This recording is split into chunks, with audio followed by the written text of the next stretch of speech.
I know many of you are celebrating today because Tommy Robinson is being released early from prison, but don't be fooled into thinking that today is a triumph for free speech. It is far from it, because we have had the absolutely abhorrent news that Lucy Connolly has had her appeal dismissed, that being her appeal to reduce her draconian 31-month prison sentence for a tweet. Here is Lucy. She is a mother of a beautiful 12-year-old girl. She is a childminder. She is the carer of her sick husband. This is a woman who has PTSD, who suffered a flare-up when she found out about the horrific killings of 3 beautiful young girls in Southport. She has PTSD because she very sadly lost her 19-month-old child. There was what she believes was a mistake in the NHS. They ended up having to try and take the NHS to court and whatnot over it.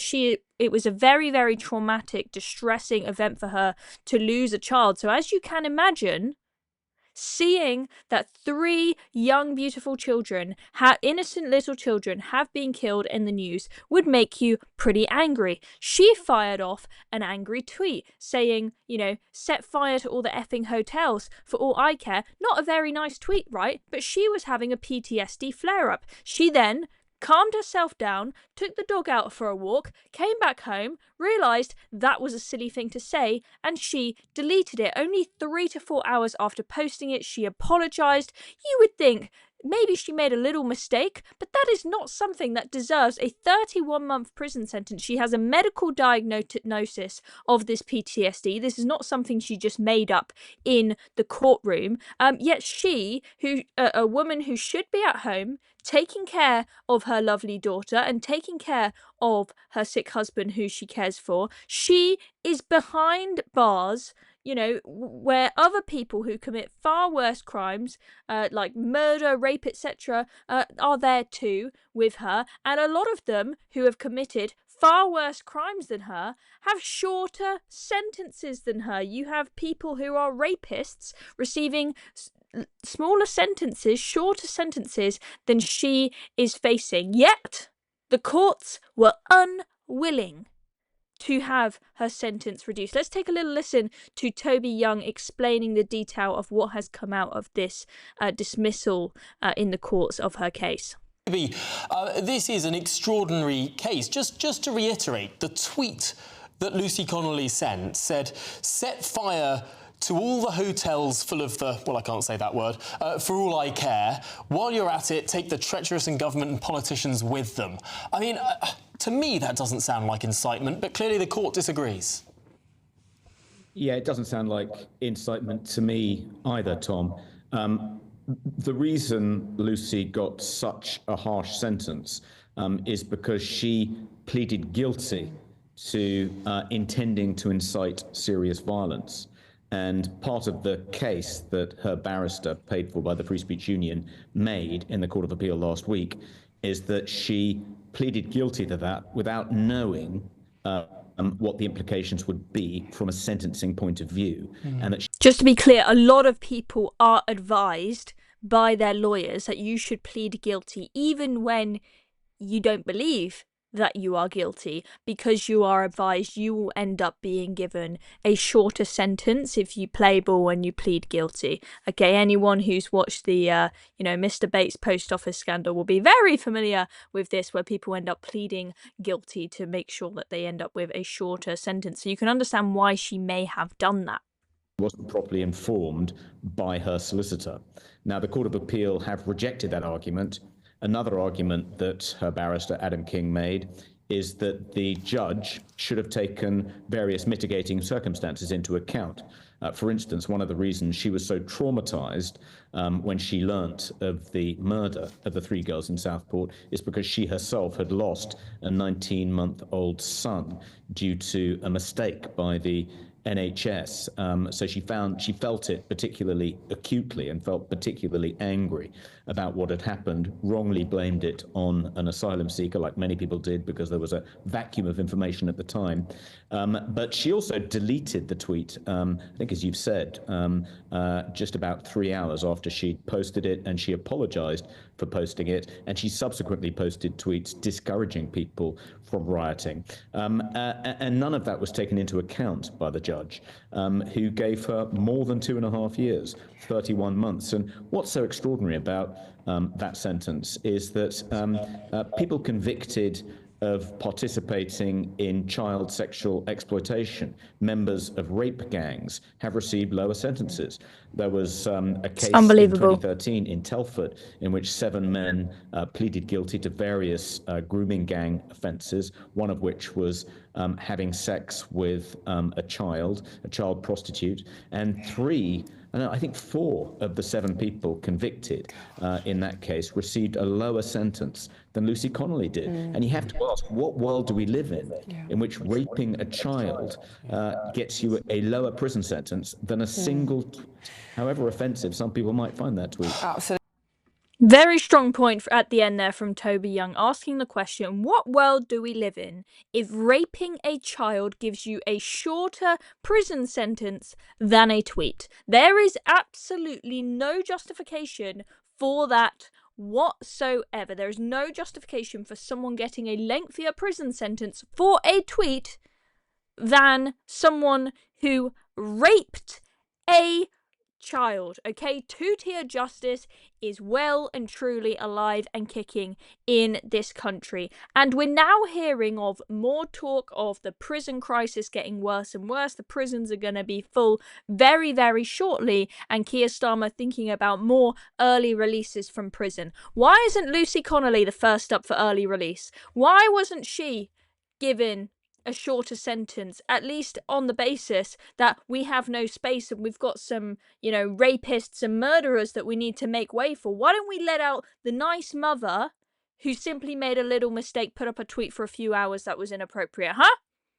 But no, that didn't cross their minds, did it? Didn't cross their minds. Instead, they will let out a dangerous individual instead, and she will remain behind bars. It's absolutely sickening, and the internet is absolutely sickened as well, and lots of people are bringing up lots of examples of other people who have been given lesser sentences for their crimes than Lucy Connolly, who clearly did something worse than her. We've just heard what Toby Young said about the grooming gangs, which I think is just absolutely unbelievable. Lewis Brackpool tweeted, Brackpool tweeted this. Former Labour councillor Ricky Jones was filmed telling a crowd that Southport protesters should have their throats cut. He is out on bail, so he's not behind bars. Meanwhile, Lucy Connolly has had her appeal denied over a tweet she deleted within approximately 3 hours. Let's just remind ourselves of what Councillor Ricky Jones had to say. They hurt. We've got children and women using those trains, destroying some relatives. They are disgusting, nasty factors, and we need to cut all their throats and get rid of them all. I just want to say thank you all. I'm going to leave it now. And free Palestine! Free Palestine! Free Palestine! Free Palestine! Thank you. God bless you all. There you go, saying we need to cut all their throats there. But nope, that's not as bad as a tweet, apparently. And we also had Charlie Kirk. He is visiting the UK at the moment, and he went on GB News to speak about the Lucy Connolly case with Ben Leo. Let's take a quick listen to that. Have you heard of a lady called Lucy Connolly since you've been here? Of course, I talked about her yesterday, and no one knew what I was talking about in Cambridge. Who are you talking about? The students didn't know. I mentioned her because I did the research. My team did an amazing job, and I think she just had her petition denied in the last hour or so today. It's Tuesday today. She's had her appeal denied, so she's going to be carrying out her 2.5-year sentence for a solitary tweet. So outrageous. Which she deleted 4 hours later. What's your take on the whole situation? Well, I'm going to try to get the U.S. State Department involved. I don't know if what their bandwidth is here, but I'm sorry, again, I'm speaking as a citizen, not as U.S. government. I just want to be very clear. Is this a way that a liberal democracy and an ally of the United States acts? Just to be clear, what she said would not be any prison time in America. I don't like what she said, but she showed contrition. Well, there's two parts. The first part where she said, like, I don't want immigrants in my country. Perfectly acceptable. That's fine. You can say that. You're allowed to have that. I think there was one part about, like, potentially, like, violent whatever. Well, she said, let me clarify what she said. Yeah, I want to be clear. So I think by the time she sent the tweets, some asylum hotels were in the midst of being burnt down or their Molotovs thrown through a window. She tweeted, burn them down for all I care.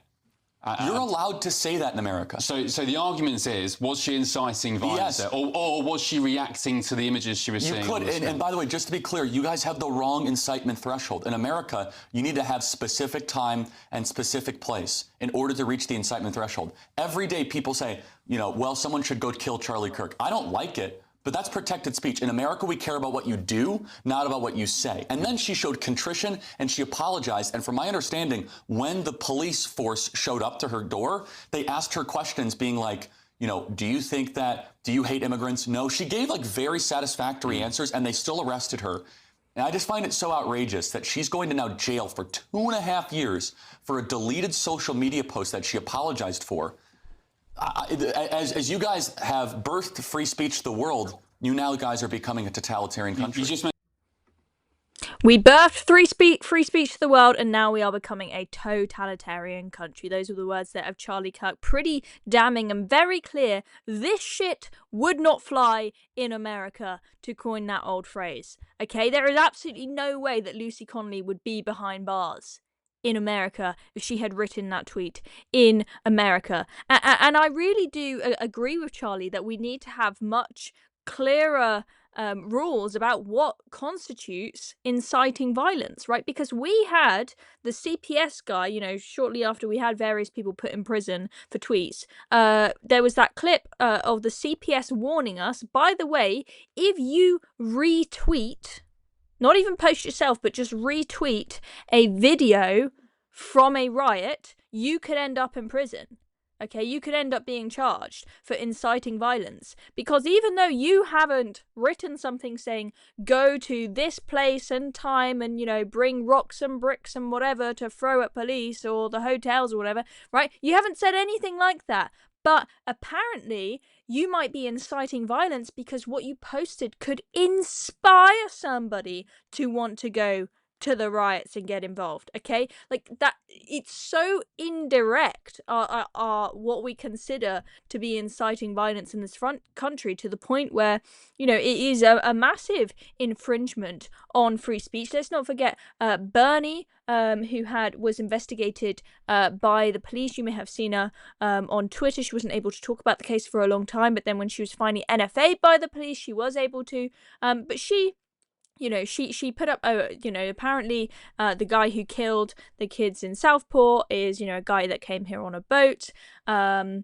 If this is true, all hell will let loose. Okay, she didn't say go riot, go throw bricks, go do violent things. She just made a prediction. She said, if this is the case, all hell will let loose, expecting that things are going to start going wrong and people are going to cause chaos, right? She's not advocating that chaos or anything, but she was investigated for the police for that. But that, to me, I mean, you tell me what you think in the comments, that to me is so far from inciting violence. The police shouldn't have even spent more than 30 seconds looking at it. If it was reported to them, they should have looked at that and gone, nope, that's nothing like inciting violence, and moved on. But nope, they had to, you know, investigate her, put her through absolute hell. And, you know, she luckily didn't spend time in prison, but Lucy Connolly did. I've had a couple other of examples posted. Matt Goodwin says, in the last 24 hours in Britain, a Palestinian named Abu Wadi, who arrived illegally on a small boat, voiced support for Hamas and the murder of the Jews, was given 9 months, while Lucy Connolly is serving nearly 3 years for sharing hurty words on Twitter, and she had her appeal denied. If that's not two-tier justice, I don't know what is. Let's just look at one more example. Remember, whilst Lucy Connolly is kept in prison for a tweet, Mohammed Ahmad and Mohammed Fahir Amaz have not spent a day in prison for this vicious attack in July 2024 and aren't even due in court until June 30th, 2025. So that's coming up in just over a month. Okay, how long did it take them to charge these lot? Well, it took ages and ages and ages. The CPS were able to charge people for free speech. Basically overnight we had Keir Starmer saying we're going into overdrive. We're going to have 24-hour courts. We're going to speed up the sentencing super duper speedy. And the CPS were at absolute lightning speed for anybody to make a charge for anybody who tweeted something. Yet these guys who beat up police officers, beat up a female police officer at an airport. The CPS did nothing, and then the Reform Party got involved and said, oh, well, the CPS aren't going to do anything. We're going to get private investigators. Reform had their private investigators start the investigation and start working on it. And it wasn't until that point that the CPS thought, well, maybe we should take a look at this and make a charge. So they have charged them, and now they will have to go to court. But I mean, it was just the most insane example of two-tier justice. So Lucy Connolly, thoughts and prayers are with her.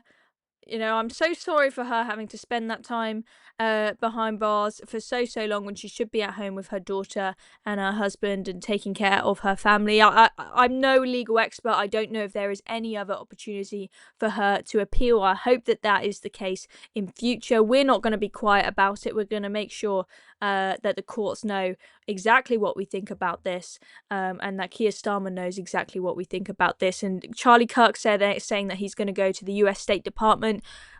I don't know if they'll be able to do anything, but we know that JD Vance is very furious about the state of free speech in Britain, and that is potentially going to be part of any negotiations that happen between Britain and the US. So you may see people like JD Vance putting pressure on Keir Starmer, saying, "Hey, look, you've got to do something about this because this is unacceptable."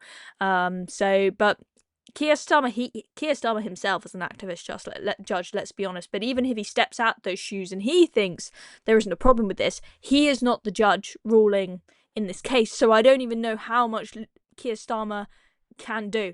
It's an absolute nightmare, and I feel so sorry for this woman. It's completely unfair. Anyway, thank you very much for watching. I'm Chloe Dobbs. That is the latest update on Lucy Connolly. Make sure to subscribe to the Reason channel if you're not already, so you don't miss out on any more updates.